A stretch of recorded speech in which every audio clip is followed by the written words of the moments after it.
Hi, I'm gonna wait until a few more people get on. I hope you can see me. I'm not too terribly experienced with Periscope, but I've done a few, so I'm gonna give it my best shot. Let's see.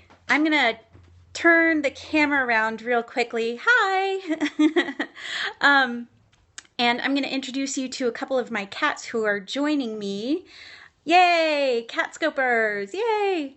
Okay, let's see if I can figure out how to do this. This is Oliver. Hi, Oliver. Hi, Oliver. And then this is Samantha. Hi, Samantha. Hi. Hi. And here's me. Hi.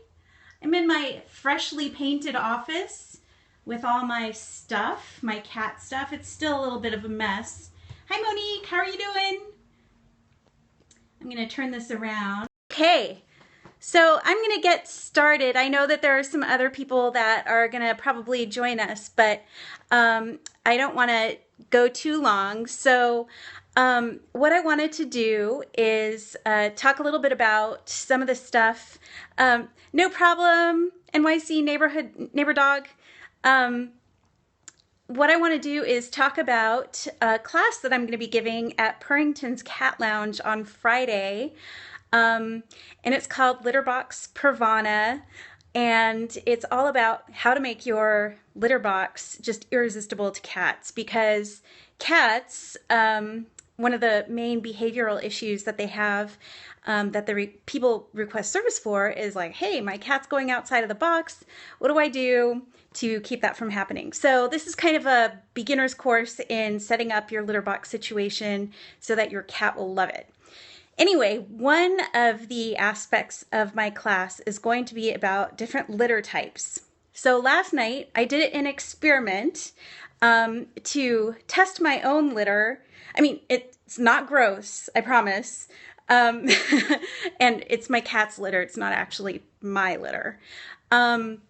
But what I did was I got a lot. Oh, I know. Cats love to play in the litter box, but that's actually kind of a good sign. It means they like it. If a cat really digs around in the litter box a lot, like scratches around and stuff, that means that they're happy with the litter. They like to smell it. They like to get in there. And it's a substrate that they'll enjoy using for elimination. So what I decided to do for this class, a part of it at least, was to do a litter box taste test. Not taste, but like maybe a sniff test or just a texture test. So I'm going to turn the camera around. Right. Can you guys see this? It's kind of yellow. But what I have here are all different kinds of litters. Ooh, it's so pretty. So, and I have these jars numbered, and we have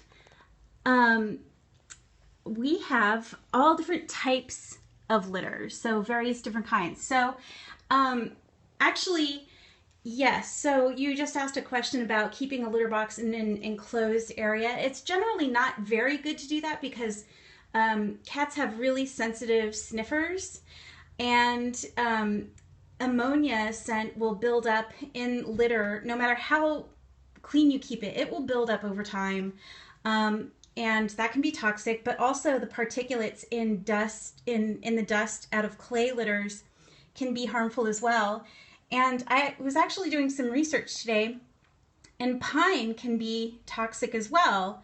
So I just learned a ton of stuff just by doing this little experiment.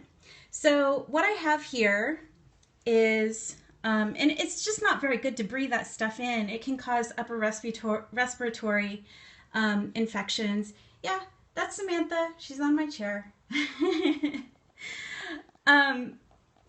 So let's see. I have a clumping kitty litter. It's very fine grained.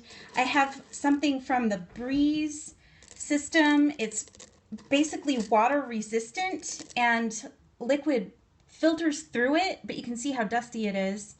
And then it goes to the bottom, and then there's like a little pee pad underneath, and so all the pee gets sucked into this pad. But my cats wouldn't use it because these chunks are not very soft on the paws.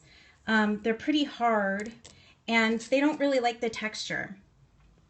I have the plain clay stuff, and this was funny.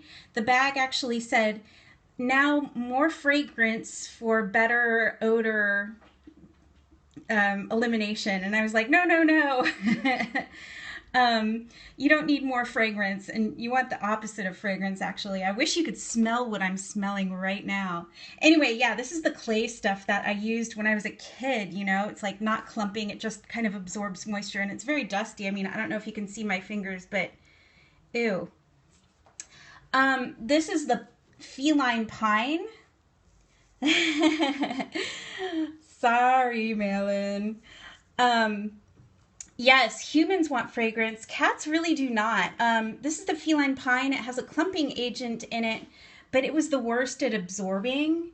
I just had to get rid of all the pine in my jar last night because it didn't really do anything.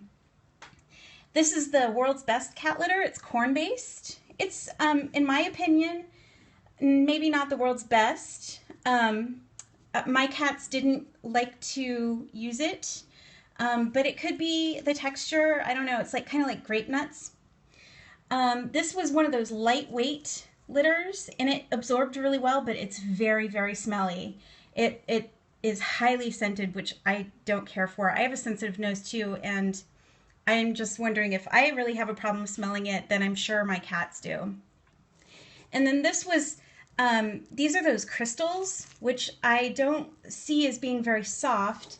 And the other thing about the crystal is it's not clumping. It's actually absorbing it. There's a chemical reaction where it absorbs all the moisture upon contact. And when I did this last night, it actually hissed. I could hear this litter sizzling and fizzing.